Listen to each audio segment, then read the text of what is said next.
YouTubers! Mike Martin's here, Mike Martin's channel. Don't forget to set your reminders tonight for Mike in the Night. Guys, there's something brewing and something big going on, and we already know what the playbook is with housing. And we already know what's been happening. But housing now will never, ever, ever, forever crash. Mathematically, statistically, yes, it should have reset many years doing videos on housing and the reset and a correction coming or some sort of measures put in place, but nothing was put in place. If anything, they pushed it and they made it go to absorbent amounts where they're going to have to get new votes in soon because a lot of people are waking up into homelessness. So what is happening? Well, here it is, guys. Let's take a look at this new article here by the Globe and Mail. And this is the Globe and Mail. This is the mainstream media. BC real estate industry braces for a post-pandemic immigration boom. Now, you know, living in Canada, if you're living in Canada, you know that Canada's economy is based off real estate. Amerifornia is headed that way too. Woohoo!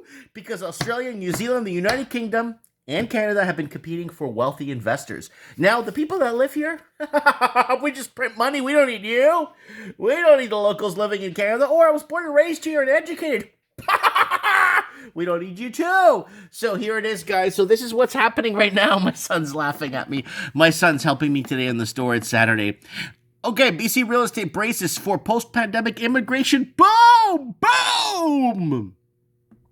Metro Vancouver housing builders and the real estate industry are bracing for a big surge of immigrants to wash into the region once travel is allowed again, with some possible extra pushes coming from Hong Kong, India, Philippines, even Indonesia.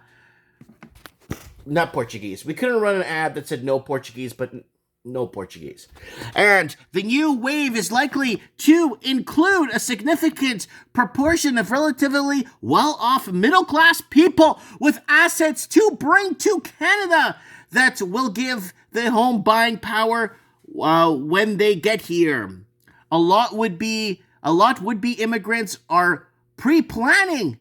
I said Vishey Singh, a realtor with a team of 3,000 who sells primarily in southern suburbs of Surrey, Delta, and Langley, where the house prices have been shooting up in recent months. So this is way outside of the city. Way outside the city. Now, so we read the article the other day where foreign investors are no longer giving up on Vancouver and moving into the interior. The Indian investor and immigrants are following the exact same path as the Chinese did 10 years ago. No, the Chinese did it up until until COVID. It wasn't Chinese 10 years ago, said Mr. Singh, whose most recent trip to India before the pandemic was to speak to 150 interested investors, immigrants in New Delhi, and the Filipino-Indonesian ones. They are not far behind. I don't know anything about the Filipinos because a ton of Filipinos were close to 100,000 Filipinos were deported from mainly British Columbia in 2008, 18. My wife, we were following this in depth. Hundreds of her friends were all deported. So they're kind of throwing that in there to make it look like it's diverse. Indonesian, yeah, and India, yeah. Filipinos, I don't think so. They're Catholic, so there's a little bit of an issue with that there. So don't believe everything the media tells you, right? So the Indian investors and immigrants are following the exact same path as the Chinese did 10 years. No, the Chinese did up until a year ago, and now we're competing for people from Hong Kong.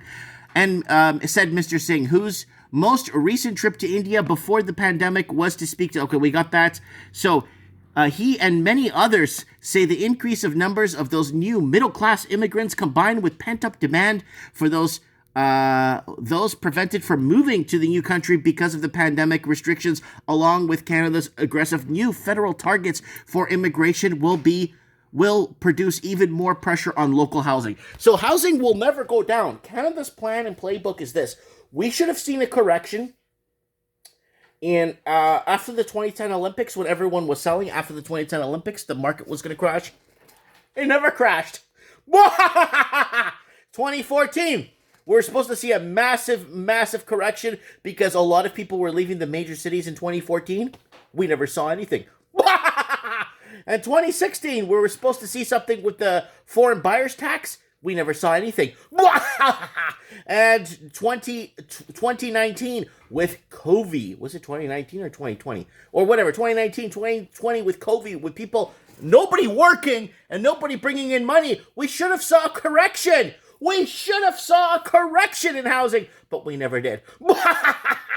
So it's going to keep going up and up and up. They don't like to rent for very long.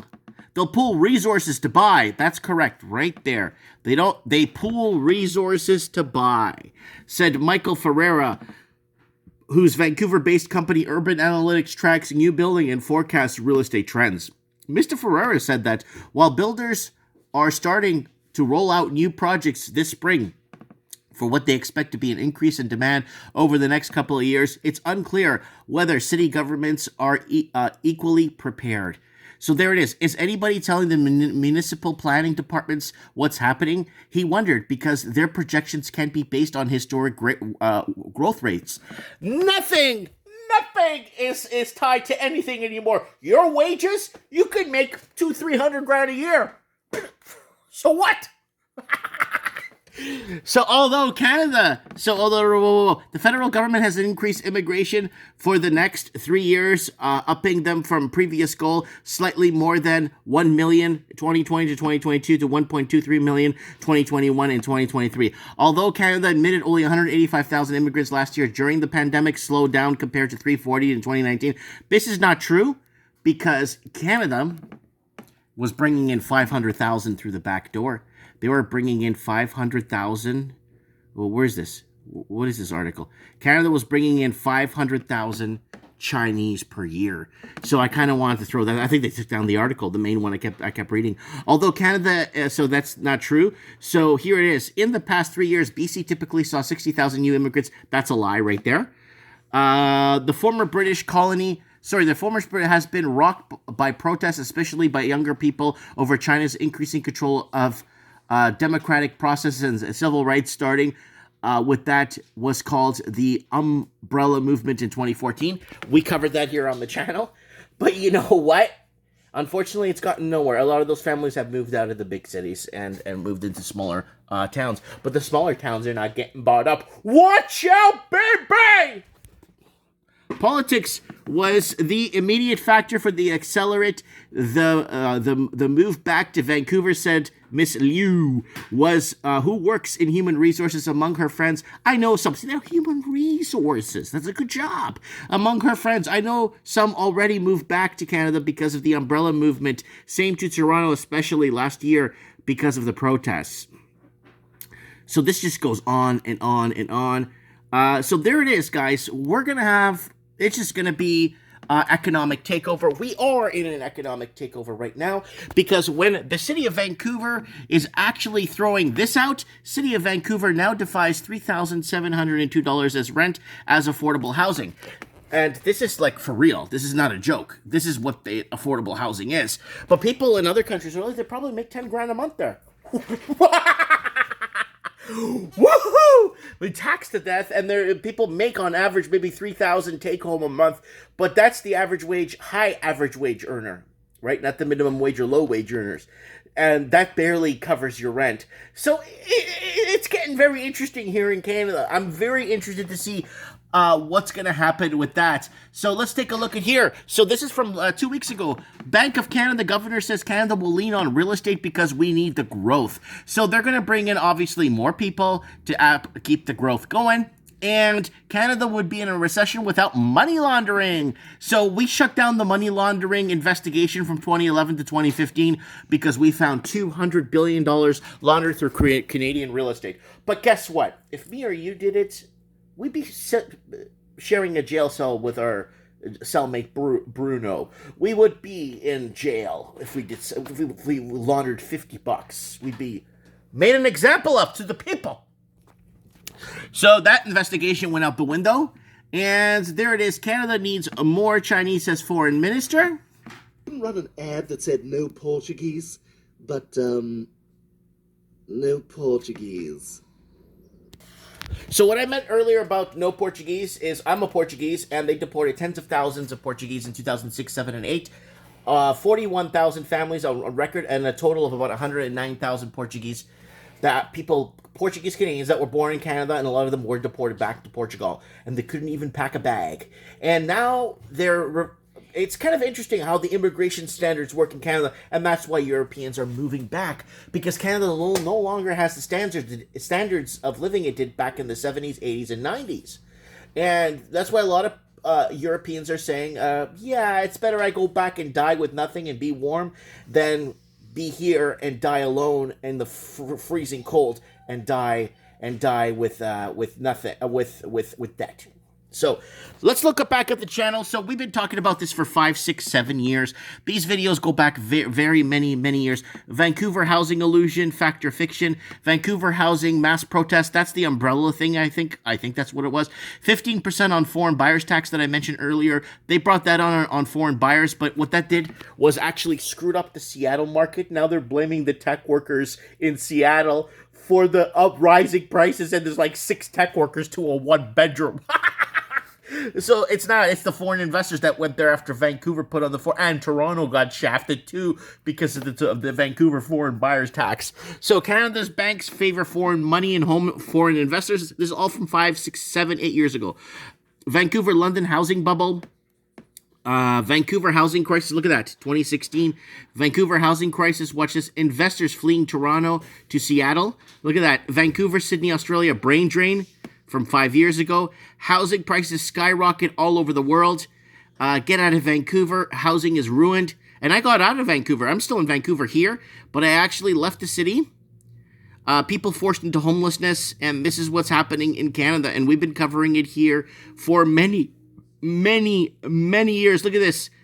Housing spiking. Langley, Surrey, U.S. Minister, and this was 5 years ago. It was already unaffordable for the locals. People getting rich on paper, and cities turning into empty shells. And that's what's going to happen. And Europeans are really pushing the envelope to get back to Europe. I thought it was a couple of thousand a month. It's actually a lot more. Now, we had another Mr. Singh in the comments say that Canada needs to embrace the Chinese and the Punjab because they bring a new way of life and a new standard of living to show Canada how it's done. And if people want to go back to Europe, so be it. We don't need them here. So that's what another Mr. Singh told us in the comments.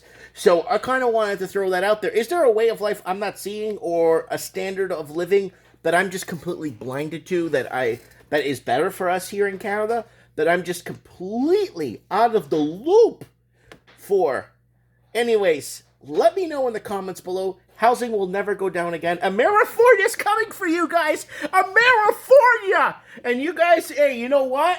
I've been warning you, but you know what? Nope, I barely get any views on my channel, but you know what? I warned about it first. So when a big channel with 4 million subscribers talks about Amerifornia and the changes and the housing prices, you say, hey, there's this Nimrod in Canada that's been talking about this for many years and connecting the dots for many years across the English-speaking countries. No one really knows who he is, but he's been doing it for many years. Comment below, let me know. Thanks for watching. Share this video. Show people how nuts I am out there. Nuts about how we no longer have a future if you're born and raised in Canada. Thanks for watching.